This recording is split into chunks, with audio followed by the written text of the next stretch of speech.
The biggest misconception students have is that it's about memorizing names and dates and things like that, and that's not at all what it's about. It's about interpretation. Right? The past is something that we build from bits and pieces of what we're delivered, and I guess one way to look at that is if you think history is everything you've ever done or everything you've ever thought, right, what you have access to is a really small part of that. It's really limited. So we're interpreting what we know, and we're creating a story about that, a narrative about the past. And so it's all about interpretation. It's about arguing about what that past is. So I've chosen IB History of the Americas.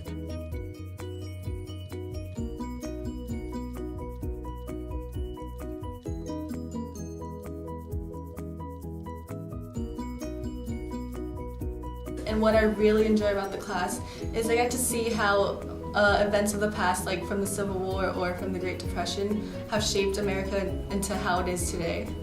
I've really enjoyed watching the cause and effect of events of the past.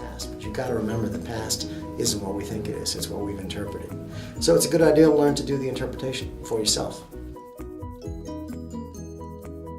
We covered the Civil War and we got to talk a lot about Abraham Lincoln, and over studying the Civil War, studying his presidential decisions and writing my IA on him, I've learned a lot about one of our nation's greatest presidents, and I really enjoyed studying Lincoln.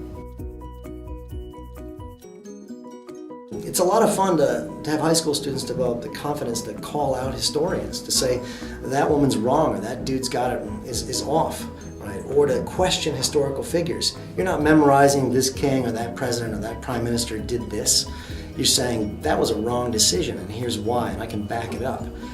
I see students, when we do Cold War seminar, often I'm across the room and they're just arguing passionately, saying, what were they thinking, or calling out a world leader's decisions. And as a teacher, if you see that, you're doing your job. Like they're doing what historians do, and that's what you do in the class, with some limitations, but that's what we're after, that you can do what historians do yourselves, right? You may be in 11th or 12th grade, but you'll get the tools to do that.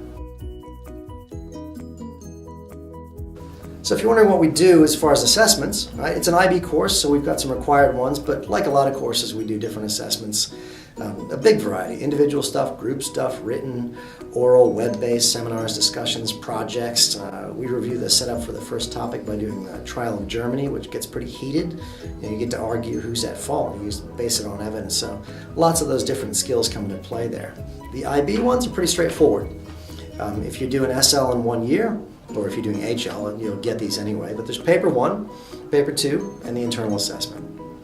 Paper 1 is a skills paper. You're doing what the IB is looking for is, can you do the things that historians need to do? Right? They're checking your skills. It's reading comprehension. You read some passages. Can you read and interpret them? Can you show that you know how to do that? Can you compare and contrast sources and see the different opinions? Because, as we said about history, it's interpretation. If you don't recognize that something is an interpretation and not a fact, and that some people have different interpretations, you're not doing the skills yet, and that's what you're learning.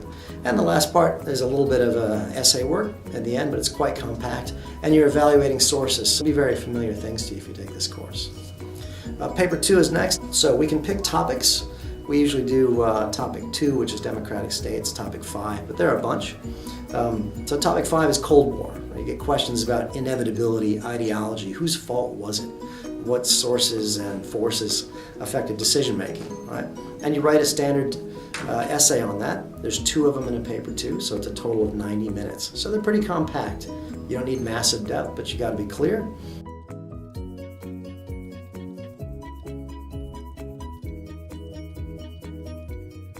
IB History of the Americas has helped me a lot with my writing skills, my essay writing skills. I've learned how to outline properly and how to write in a timed exam setting. And I've also done a lot of reading for the course, so now I know how to effectively take notes and then transfer that information into essay writing.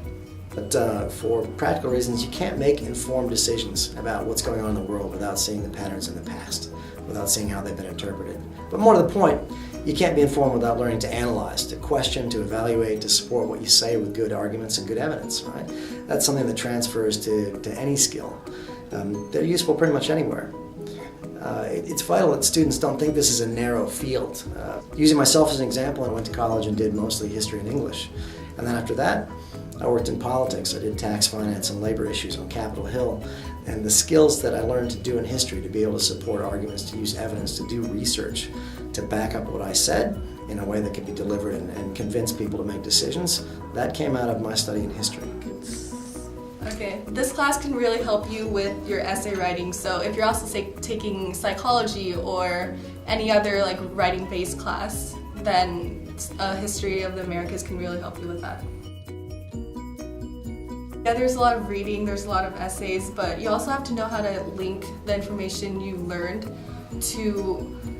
and you also have to know how to analyze the information that you learned and effectively go from being a student of history to the historian.